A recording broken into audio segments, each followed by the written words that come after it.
দর্শক, আপনাদের সবাইকে স্বাগত জানাচ্ছি বাংলাদেশ কোস্টগার্ড বাহিনী নিবেদিত বিশেষ ম্যাগাজিন অনুষ্ঠান উপকূলে। এই অনুষ্ঠানের মাধ্যমে আমরা তুলে ধরব উপকূলে নিরলস কাজ করে যাওয়া এই বাহিনীর বিভিন্ন কার্যক্রমের ও অপারেশনের সচিত্র প্রতিবেদন। কাল্পনিক চরিত্র ও ঘটনার মাধ্যমে আপনাদের সামনে তুলে ধরব উপকূলীয় এলাকায় সাধারণ মানুষের জীবনের গল্প। আমাদের এই যাত্রায় আপনাদের স্বাগতম।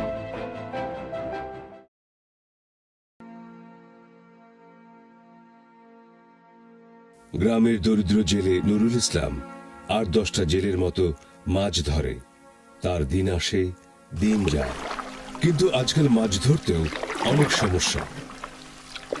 নদীর মাছও যেন দিন দিন কমে যাচ্ছে। তারপরও দরিদ্র নুরুল ইসলাম একটা কাজ কখনো করেন নাই, কারণ জাল দিয়ে মা ইলিশ ধরা। কারণ এই সময়ে সরকারের পক্ষ থেকে ইলিশ মাছ ধরার ওপর পূর্ণ নিষেধাজ্ঞা আছে।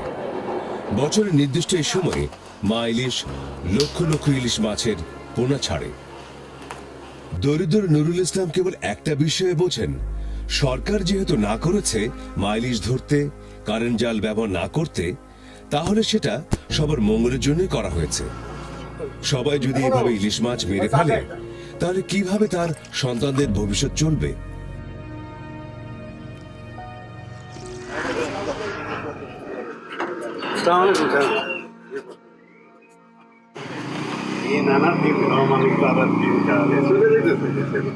কয়েকদিন পরেই তো ভালো দিন আইব, নদীতে অনেক ইলিশ মাছ পাইবা। সেই দিন আর আইতো না চেয়ারম্যান সাহেব, তারা তো কারেন্ট জাল দিয়ে এখনই সব মাছ মেরে শেষ করে ফেলাইতেছে। আইজি তো আমি দেখলাম ওই যে সবেদ কারেন্ট জাল দিয়ে তার লোকজন নিয়ে সব মাছ ধরে নিয়ে যাচ্ছে। কি কোন রুমিয়া, এমন তো হওয়ার কথা না। এই মৌসুমে 2 মাস কারেন্ট জাল দিয়া সকল প্রকার মাছ ধরা নিষিদ্ধ। তাইলে তো মনে হয় তারা সবার চোখ ফাঁকি দিয়ে এই লুকায় লুকায় কারেন্ট জালে মাছ ধরতেছে। এমনটা তো হইতে দেওয়া যায় না রুমিয়া। আচ্ছা, দেখি কি করা যায়।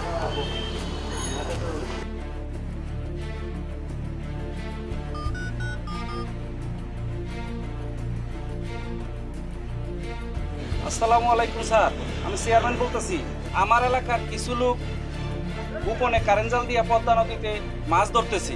আচ্ছা, আপনার কাছে যতটুকু তথ্য আছে তাহলে আমাদেরকে সহায়তা করুন। আমার মনে হয় মেইন কালপ্রিট তারাই, যারা বাজারের পিছনে কারেন্ট জাল বিক্রি করতেছে।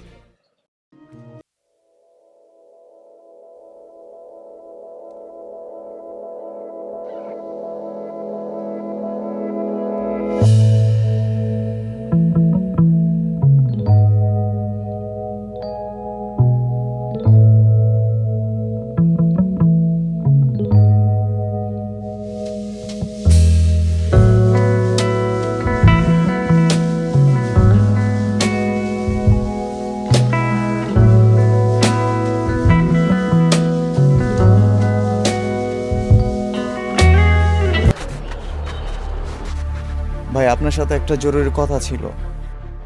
কি কথা? আমার বড় চাচা একটা মাছ ধরা ট্রলার কিনছে। তো আমার কিছু জাল লাগবে, শুকনা। আমার কাছে জাল টাল নেই।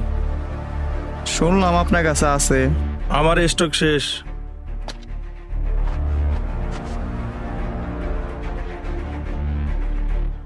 ভাই, অনেক টাকা জাল কিনবো ভাই। ভাই, আপনার ছাড়া এই জাল কইছি কারো না কাছে আমার পাবো কাছে না জাল ভাই। নাই। আমার কাছে অনেক জাল টাকা নাই জাল কইছি। কিনবো ভাই। বারবার খালি বিরক্ত করেন মিয়া। ভাই, জালগুলো আমার খুব দরকার ভাই। আরে আপনার ধরুন। ছাড়া আর কারো কাছে পাবো না ভাই। প্রায় 3-4 লাখ টাকা জাল কিনবো ভাই। ভাই, ইলিশের সিজন ভাই। মা ইলিশে খুব বড় চাহিদা ভাই। নাম্বারটা নেন।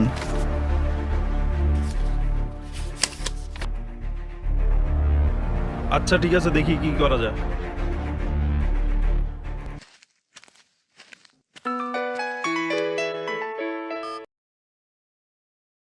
হ্যালো। আপনার জাল লাগবে ভাই? জি লাগবে। তাহলে মাছের বাজারে পিছের বিল্ডিং এ চলে আসেন। জি জি জি, আসতেছি আমি।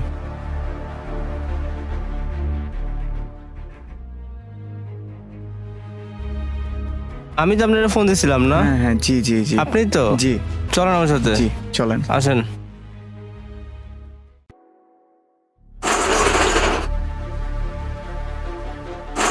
আরে আরে ভাই আপনি এত নাটক করলেন ভাই।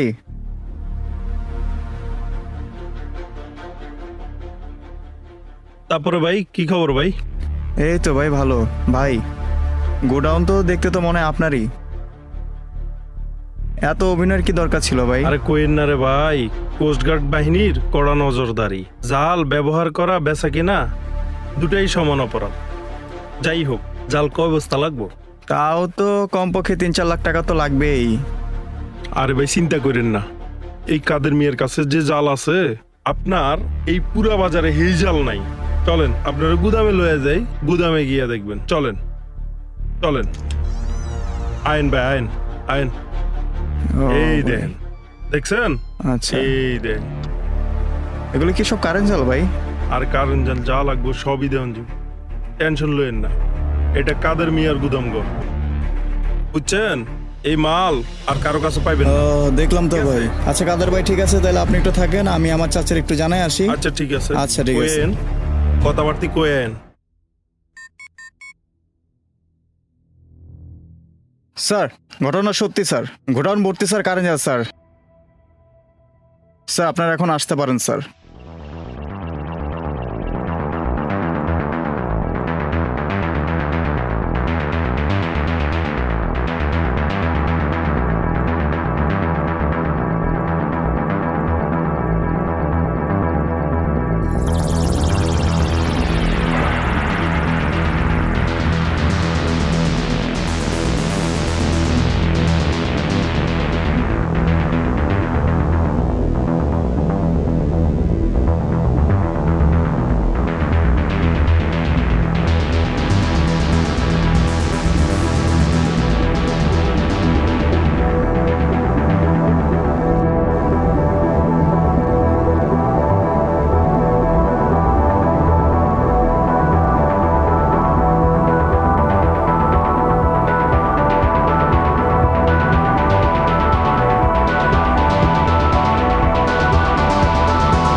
আর এভাবে সাধারণ মানুষের আর্তনাদ আর অভিযোগ গোপনে পৌঁছে যায় বাংলাদেশ কোস্টগার্ড বাহিনীর কানে।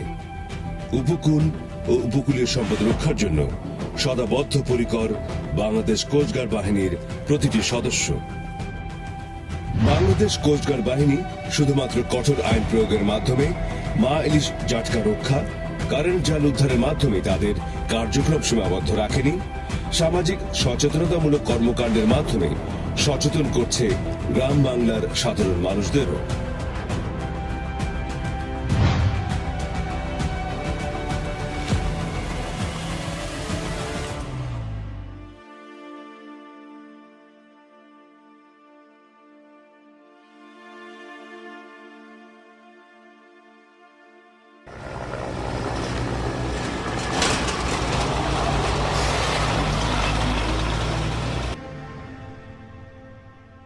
আমার নাম নীলুফার আরা।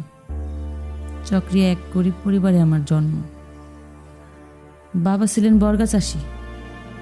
হাই স্কুলের পর বেশি দূর পড়াশোনা করতে পারি নাই। বাবাও আরেক সময় পরিবারও চালাইতে পারে নাই। অভাবের সংসার, জীবন বাঁচানোর এক বিরাট সংগ্রাম আমার কাছে।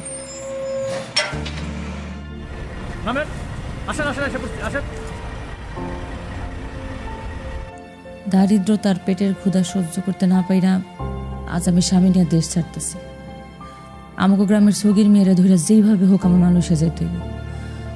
শুনছি ওখানে নাকি অনেক টাকা কামান যায়। আমার মা বাবা ভাই বোনের মুখে তো আমারই ভাত তুলে দিতে হইব, আমার সংসার তো আমারই সাজাইতে হইব।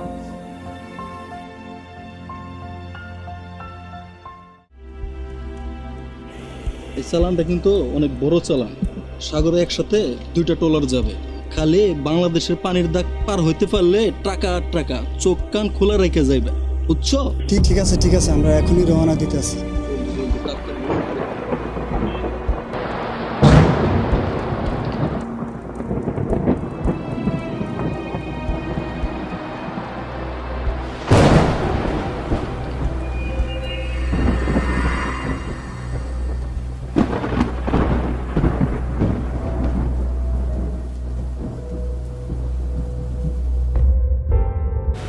আসসালামু আলাইকুম স্যার। ওয়ালাইকুম সালাম, বসেন।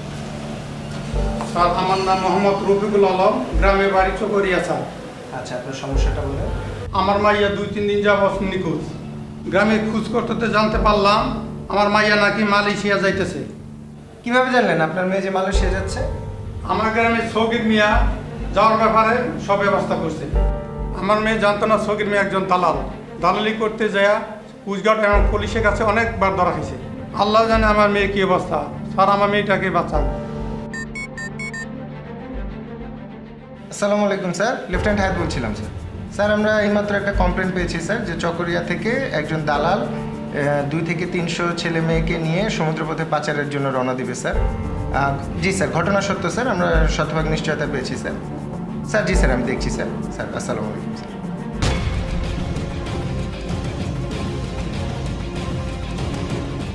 Good morning officers, welcome to of speed.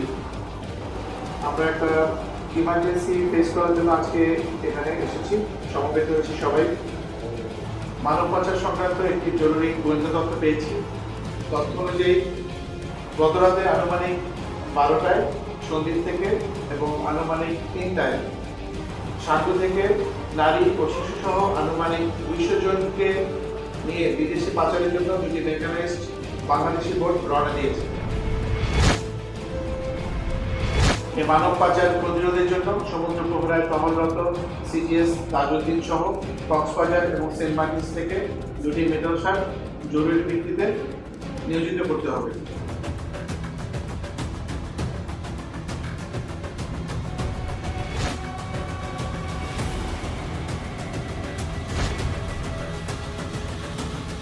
আসসালামু আলাইকুম স্যার, গুড আফটারনুন স্যার। আমরা আজকে 14:30-তে অপারেশনে যাব। ইন্টেলিজেন্সের তথ্য অনুযায়ী ট্রলারগুলোতে সন্ত্রাসীরা থাকতে পারে এবং তাদের কাছে অস্ত্রও থাকতে পারে। তো এই জন্য আমাদেরকে খুব সতর্ক থাকতে হবে এবং সে অনুযায়ী মোকাবেলা করতে হবে। স্যার আমাদের মনে হয় একটা মেডিকেল টিম পুরোপুরিভাবে প্রস্তুত রাখা দরকার, কারণ গত কয়েকদিন ধরে ট্রলারে মানুষগুলো যাচ্ছে স্যার। আমার মনে হয় তারা অনেকে ডিহাইড্রেশন অসুস্থ হয়ে যেতে পারে স্যার, সেজন্য একটা মেডিকেল টিম প্রস্তুত রাখা যেতে পারে। Very well said Maruf. Lieutenant Commander Khalid, please prepare a medical team. Once we get the wounded people, so that we can take care of them. Hi, sir. And action team. Sir. Metal শার্কে করে direct অ্যাকশনে যাবে। Hi sir.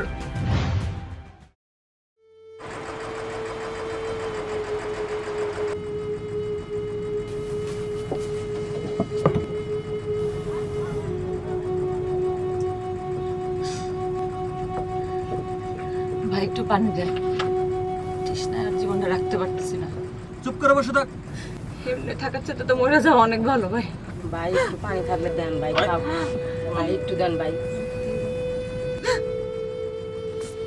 কেন আমি এমন জীবন বাইসা নিলাম? মরে গেলি আমার বাবা আমার কি হইব, আমার ভাই বোনগুলার কি হইব? এ আল্লাহ, আমার সহ্য করার শক্তি দাও আল্লাহ, নাহলে তোমার কাছে আমার নিয়ে যাও। এত কষ্ট আর সইতে পারতেছি না আল্লাহ, আমার উদ্ধার করো আল্লাহ, আমার উদ্ধার করো। 040 040 3030 3030।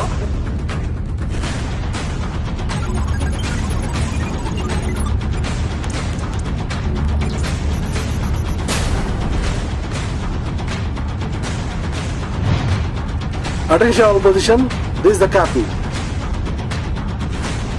আমরা একটি বোটের সন্ধান পেয়েছি। বোটটি ইতিমধ্যে আমাদের র্যাডারে ধরা পড়েছে। অল্প সময়ের মধ্যে আমরা মানব পাচারকারী দলের বোটটি ধরতে বোর্ডিং অপারেশন শুরু করব। আমি সকলকে প্রয়োজনীয় প্রস্তুতি গ্রহণের নির্দেশ দিচ্ছি। As to boarding station, boarding party falling on board deck. সবাইকে আরোই ফলো করতে হবে। চিজ কোম্পানি সাবধান হবে, সাবধান। বাই গড, জলদি চল।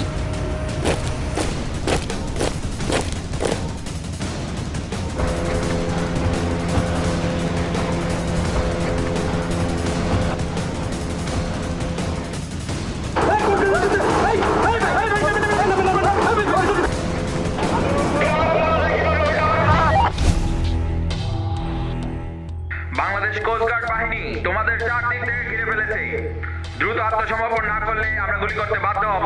আমি আবার বলছি, বাংলাদেশ কোস্টগার্ড বাহিনী তোমাদের চারদিক থেকে ঘিরে ফেলেছে। দ্রুত আত্মসমর্পণ না করলে আমরা গুলি করতে বাধ্য হব।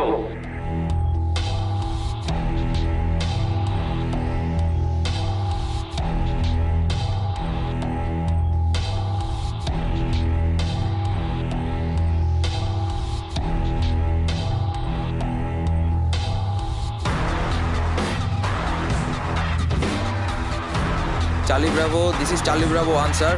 স্যার আমরা বোটটিকে ক্যাপচার করেছি, কিন্তু বোটের ইঞ্জিন থেকে বোটে আগুন ধরে গিয়েছে sir. Request support to extinguish the fire sir.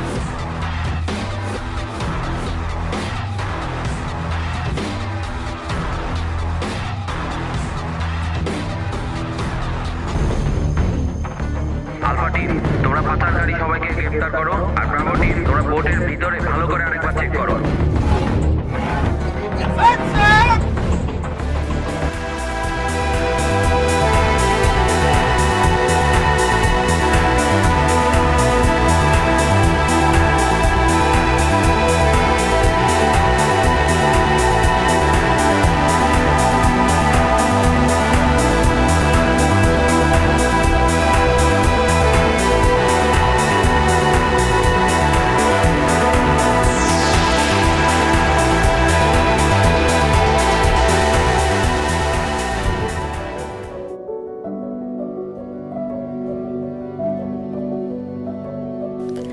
আজকে বাইসে যাওয়ার পর আমার মনের ভিতর একটা বুঝ আসছে, এই জীবনে বাইসা থাকাটা অনেক কিছু।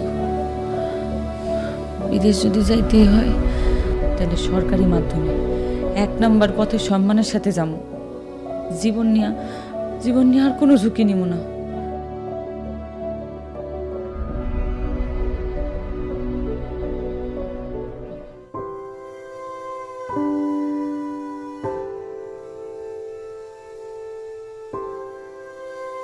আসসালামু আলাইকুম স্যার। স্যার আজকের অপারেশনে সহযোগিতার জন্য আপনাকে অনেক অনেক ধন্যবাদ sir. Congratulations Maruf. Thank you sir. Very well done. Thank you sir. Sir কি কিছু ভাবছেন? না, তেমন কিছু না। প্রতিদিন সন্ধ্যায় এখানে যখন এসে দাঁড়াই, পরিবারের কথা মনে পড়ে, খুব মনে পড়ে। একটা জিনিস খেয়াল করেছো মারুফ? আজকে তোমার অপারেশনে উদ্ধার হওয়া মানুষগুলোর মধ্যে কতগুলো ছোট মেয়ে বাচ্চা ছিল? স্যার ওদের মধ্যে সবচেয়ে ছোট যে মেয়েটা ছিল ঠিক আমার মেয়ের বয়সী। আজকে যদি আমরা ওদেরকে উদ্ধার করতে না পারতাম, তাহলে একবার চিন্তা করে দেখো ওদের বাবা মাদের কি অবস্থা হতো। স্যার আসলে কি জানো মারুফ, ছুটি নিয়ে পরিবারের কাছে যাওয়া যায় ঠিকই, কিন্তু দায়িত্ব থেকে কখনো ছুটি নেওয়া যায় না।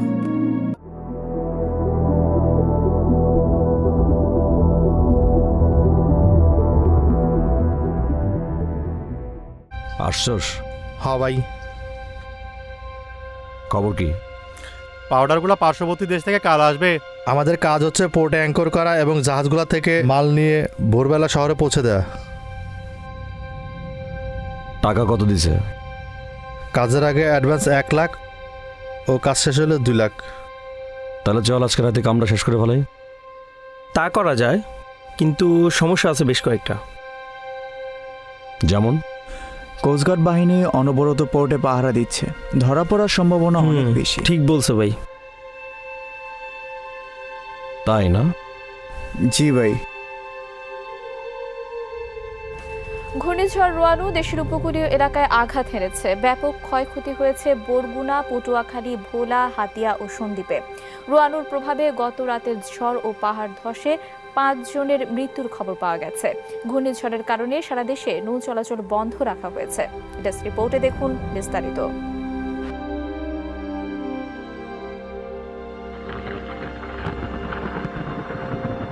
আমরা এই খারাপ আবহাওয়ার সুযোগটা নেব। কাল পরশু কোনো মূল্যে হোক বুট দিয়া মাল পারে আনবো। হ্যাঁ ভাই। আমার টাকা লাগবে যে কোনো মূল্যে। ক্লিয়ার? ক্লিয়ার ভাই।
সোজা যে বোটটা গেল ওটার পিছু করো।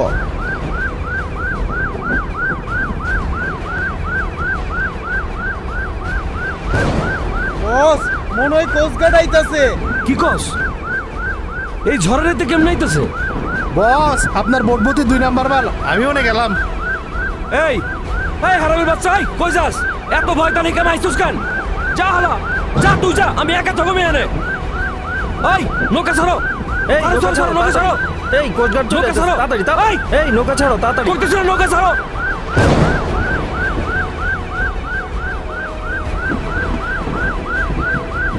যা তুই যা, হারামির বাচ্চা।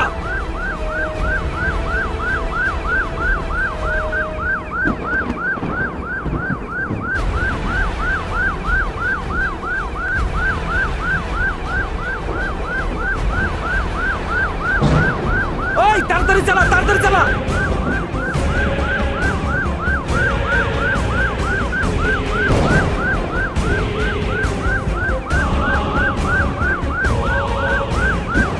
আল্লাহ গো, ওর কি হয়েছে? ওর মাথা ঘুরছে, মাথা ঘুরে টাইম পেলো না, পানিতে ফেলাতে হবে। ওরে খোলা, ওরে খোলা খোলা। ওর তো নাকি সবাই বলবো নাকি? কোস্টগার্ড চলে আসতেছে, তাড়াতাড়ি করো, তাড়াতাড়ি চালাও। স্যার ওই যে দেখেন স্যার, ওই লোকটাকে ধাক্কা মেরে ফেলে দিল স্যার। জলদি ওনাকে তোলার ব্যবস্থা করো। Papa Oscar, this is Lima Tango. Papa Oscar, this is Lima Tango. We need backup immediately. We need backup immediately.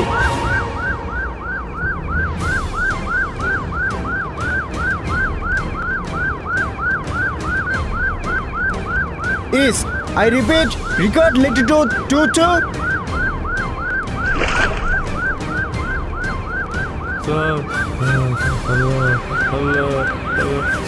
মাথা পরে বলে যাব স্যার, ব্যান্ডেজ দেন স্যার।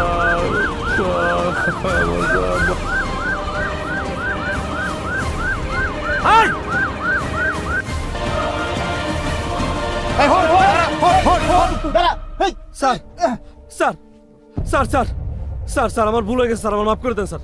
আমার বাবা খুব অসুস্থ স্যার। স্যার আমাকে ধরে নিয়ে গেছেন, এটা শুনলে স্যার আমার বাবা মারা যাবে স্যার। শাট আপ, এই কাজ করার সময় মনে ছিল না? তোমার নিজের ক্ষতি করছো শুধু, তোমার ফ্যামিলি, দেশ, সবার ক্ষতি করছো তুমি। স্যার এটা ফলাফল তোমাকে ভোগ করতেই হবে। একে নিয়ে চলো।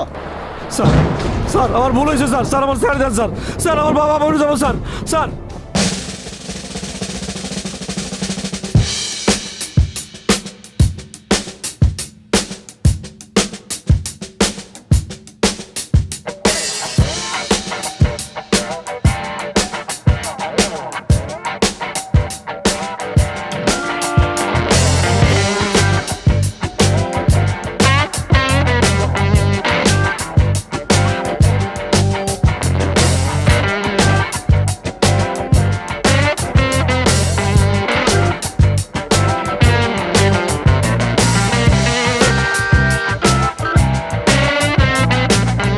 দিকে যাওয়ার জন্য আমরা সম্পূর্ণরূপে প্রস্তুত স্যার। ওকে করিম, 0930 ঘটিকায় তোমরা রওনা হয়ে যাবে। মেডিকেল ক্যাম্পে আমরা সর্বোচ্চ চেষ্টা করব দুর্গতদের সাহায্য করার জন্য। সেখানে অন্যান্য মেডিকেল অফিসার উপস্থিত থাকবেন তোমাকে সর্বোচ্চ সাহায্য করার জন্য। ধন্যবাদ, good luck. Aye aye sir. Bangladesh coast guard বাহিনী মেডিকেল অফিসার বৃন্দ দুর্যোগকালীন সময়ে চিকিৎসার সেবা দেন উপকূল অঞ্চলের মানুষদের। বিশেষায়িত সেবার জন্য কোস্টগার্ড বাহিনীর সদস্যরা সদা তৎপর থাকেন। মহিলাদের স্বাস্থ্য সুরক্ষায় কোস্টগার্ড বাহিনীর এই বিশেষায়িত বিভাগ বিরাট অবদান রাখছে। বাংলাদেশ কোস্টগার্ড বাহিনী সর্বদা দেশের মানুষের সেবায় নিজেদের নিয়োজিত রাখে। উপকূল এলাকাকে দুষ্কৃতিকারীদের হাত থেকে রক্ষার পাশাপাশি উপকূলীয় মানুষদের বন্যা, জলোচ্ছ্বাস, ঘূর্ণিঝড়ের মতো আপৎকালীন সময়েও ত্রাণ দিয়ে সহায়তা করে থাকে বাংলাদেশ কোস্টগার্ড। কর্ণফুলী নদীর তীরে গড়ে উঠেছে বাংলাদেশের বৃহত্তম বাণিজ্য নগরী চট্টগ্রাম।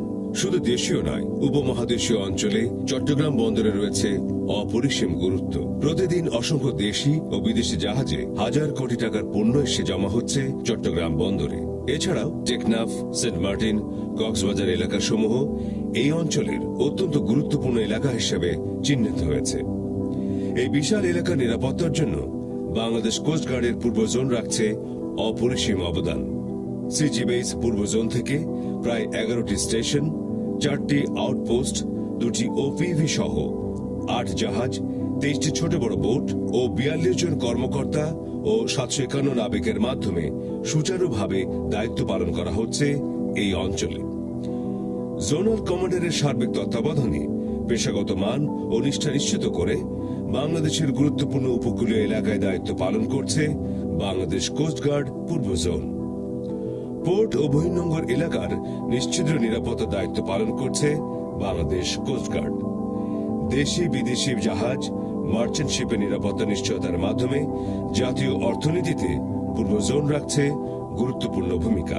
বর্তমানে চট্টগ্রাম বন্দরের উন্নত নিরাপত্তা নিশ্চিতকরণের ফলে কমে এসেছে বিদেশি জাহাজের ইন্স্যুরেন্সের খরচ।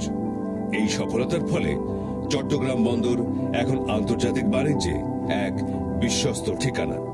আর এই বিশ্বস্ততার সাফল্য এসেছে বাংলাদেশ কোস্টগার্ডের পেশাগত দক্ষতার ফলে।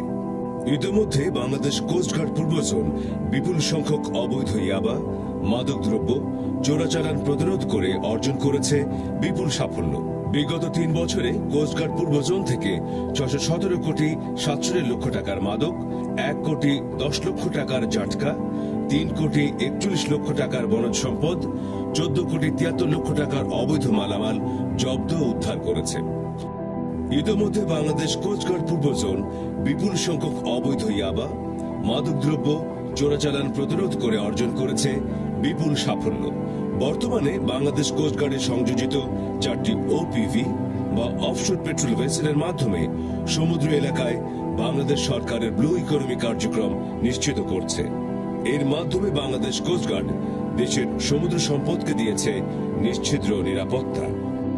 বাংলাদেশ কোস্টগার্ড বাহিনীর সদর দপ্তর স্থাপিত হয়েছে বাংলাদেশের রাজধানী ঢাকার প্রাণকেন্দ্র আগারগাঁওয়ে। এই সদর দপ্তর থেকে পরিচালনা করা হচ্ছে বাংলাদেশের অন্যান্য প্রান্তে অবস্থিত কোস্টগার্ড বেস, জাহাজ, স্টেশন, আউটপোস্ট সমূহ। বাংলাদেশ কোস্টগার্ড বাহিনীর মহাপরিচালক rear admiral Aurangzeb Chowdhury coast guard বাহিনীর সদর দপ্তর থেকে পরিচালনা করছেন এই বাহিনীর কার্যক্রম। তিনি বাংলাদেশ কোস্টগার্ড বাহিনীর প্রাতিষ্ঠানিক কাঠামো, আন্তর্জাতিক মান ও পেশাগত দক্ষতা নিশ্চিত করছেন। সিজি বেস ঢাকা থেকে নিয়ন্ত্রণ করা হয় দেশের মধ্যভাগের গুরুত্বপূর্ণ নদী ও তৎসংলগ্ন এলাকার নিরাপত্তা কার্যক্রম। বাংলাদেশের মধ্যভাগ দিয়ে বয়ে চলেছে পদ্মা, মেঘনা ও যমুনা। গত 3 বছরে এই জোনে কোস্টগার্ড বাহিনীর তৎপরতায় ধরা পড়েছে 169 কোটি 63 লক্ষ টাকার অবৈধ মালামাল, 518 কোটি 20 লক্ষ টাকার মাদক, 4108 কোটি 36 লক্ষ টাকার কারেন্ট জাল। নদীমাতৃক এলাকায় বাংলাদেশ কোস্টগার্ডের নিয়মিত বিভিন্ন সামাজিক সচেতনতামূলক কার্যক্রমের মাধ্যমে উন্নয়ন করা হচ্ছে ইলিশ ও জাটকা মাছের নিরাপত্তা। সীমিত কিন্তু ক্রমবর্ধমান শক্তি দিয়ে বাংলাদেশ কোস্টগার্ডের ঢাকা জোন সেবা দিয়ে যাচ্ছে প্রায় কয়েক কোটি মানুষ ও দেশীয় সম্পদকে। সামগ্রিকভাবে বাংলাদেশ কোস্টগার্ডের ঢাকা জোনের কার্যক্রম বাংলাদেশের সামগ্রিক অর্থনৈতিক উন্নয়নে গুরুত্বপূর্ণ ভূমিকা রাখছে। হাজার বছরের ইতিহাস ও ঐতিহ্যে সমৃদ্ধ এই বদ্বীপ 30 লক্ষ শহীদের পবিত্র রক্তে স্নাত হয়ে জাতির জনক বঙ্গবন্ধু শেখ মুজিবুর রহমানের নেতৃত্বে স্বাধীন সার্বভৌম বাংলাদেশ হিসেবে অভ্যুদয় লাভ করে। স্বাধীন সার্বভৌম বাংলাদেশের স্থপতি, সর্বকালের সর্বশ্রেষ্ঠ বাঙালি জাতির জনক বঙ্গবন্ধু শেখ মুজিবুর রহমান বঙ্গোপসাগরের অগাধ সমুদ্র সম্পদের যথাযথ নিরাপত্তা বিধানের প্রয়োজনীয়তা অনেক আগেই অনুধাবন করতে পেরেছিলেন। জাতির জনকের সুযোগ্য কন্যা, মাদার অফ হিউম্যানিটি মাননীয় প্রধানমন্ত্রী শেখ হাসিনার বলিষ্ঠ এবং যুগোপযোগী নেতৃত্বে বাংলাদেশ আজ সর্বোন্নত দেশ হতে উন্নয়নশীল দেশের মর্যাদা লাভ করেছে। দেশের বিশাল এই সমুদ্র এলাকা এবং উপকূলীয় অঞ্চলের শান্তি শৃঙ্খলা পরিস্থিতির নিয়ন্ত্রণের প্রয়োজনীয়তার কথা বিবেচনা করে 1995 সালে বাংলাদেশ কোস্টগার্ড বাহিনী প্রতিষ্ঠা লাভ করে। এই বাহিনীর কার্যপরিধি এবং দায়িত্বপূর্ণ এলাকা বৃদ্ধির সাথে সাথে সমুদ্রগামী জলযান, উপকূলীয় অঞ্চলে coastal crisis and management centre বৃদ্ধির সিংহভাগই বর্তমান সরকারের সহযোগিতায় সফল হয়েছে। মাননীয় প্রধানমন্ত্রীর ঐকান্তিক প্রচেষ্টায় ইতালি হতে 4টি অফশোর পেট্রোল ভেসেল ওপিভি ক্রয় করা হয়েছে। এছাড়া 10টি ছোট বড় জলযানের নির্মাণ কার্য সম্পন্ন হয়েছে। পটুয়াখালীতে তৈরি হয়েছে কোস্টগার্ড বাহিনীর নিজস্ব প্রশিক্ষণ ঘাঁটি। কোস্টগার্ড বাহিনীর অফিসার ও নাবিকদের বাসস্থান, অফিসার্স মেস, নাবিক নিবাস ইত্যাদির কাজ চলমান রয়েছে। উন্নয়নের ধারাবাহিকতায় বর্তমান বাংলাদেশ কোস্টগার্ড বাহিনীকে আরও শক্তিশালী করার লক্ষ্যে 15টি ছোট বড় জলযান তৈরির কার্যক্রম চলমান এবং উপকূলীয় অঞ্চলে আরও প্রায় 30টি বেস, স্টেশন ও আউটপোস্ট বৃদ্ধির প্রশাসনিক অনুমোদন দেওয়া হয়েছে। এছাড়াও কোস্টগার্ড বাহিনীর জন্য একটি পূর্ণাঙ্গ ডকইয়ার্ড তৈরি এবং 2টি মেরিটাইম ভার্সন রেস্কিউ হেলিকপ্টার সহ একটি এভিয়েশন উইং চালু করার নীতিগত অনুমোদন প্রদান করা হয়েছে। বর্তমানে জাপানের সহযোগিতায় কোস্টাল মনিটরিং সিস্টেম সংযোজনের কার্যক্রম চলমান রয়েছে, যা বাস্তবায়িত হলে দেশের 720 নটিক্যাল মাইল উপকূল এলাকা নজরদারি করা সম্ভব হবে। রূপকল্প 2041-এর আওতায় এই বাহিনীতে maritime patrol aircraft, helicopter, drone, hovercraft, dog squad ও অত্যাধুনিক প্রযুক্তির সাজ সরঞ্জাম সংযোজিত হবে। এ সকল সংযোজনের ফলে দেশের সমগ্র সমুদ্র এলাকায় নিরবচ্ছিন্ন টহল প্রদান এবং ব্লু ইকোনমিতে এ বাহিনী কার্যকরীভাবে অবদান রাখতে সক্ষম হবে বলে আমাদের বিশ্বাস। ভবিষ্যতে বাংলাদেশের উপকূলকে আরো নিরাপদ করে তুলবে বাংলাদেশ কোস্টগার্ড বাহিনী। সেই আশা প্রত্যাশা নিয়ে সর্বদা আপনারা পাশে থাকুন। দেখা হবে আগামী পর্বে।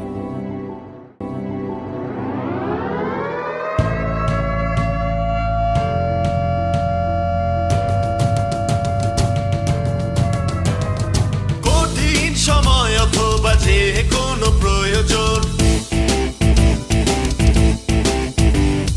লাল সবুজের ডাকে তৈরি আমরা সারাক্ষণ। কঠিন সময় অথবা যে কোনো প্রয়োজন, লাল সবুজের ডাকে তৈরি আমরা সারাক্ষণ। এই মাতৃভূমি রক্ষায়, উপকূলের নিরাপত্তায় সবার আগে দেই বুক পেতে।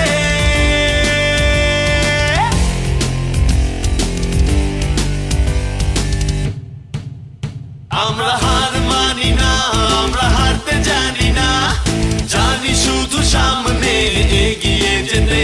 আমরা হার মানি না, আমরা হারতে জানি না, জানি শুধু লক্ষ্যে পৌঁছে যেতে।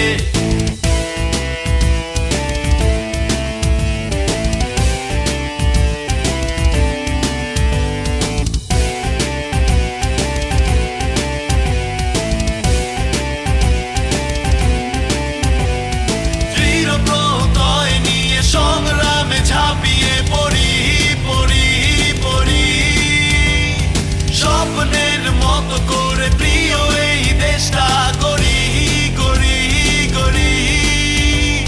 দৃঢ় প্রত্যয় নিয়ে সংগ্রামে ঝাঁপিয়ে পড়ি পড়ি পড়ি, স্বপ্নের মতো করে প্রিয় এই দেশটা গড়ি গড়ি গড়ি। এই মাতৃভূমি রক্ষায়, উপকূলের নিরাপত্তায় সবার আগে দেই বুক পেতে।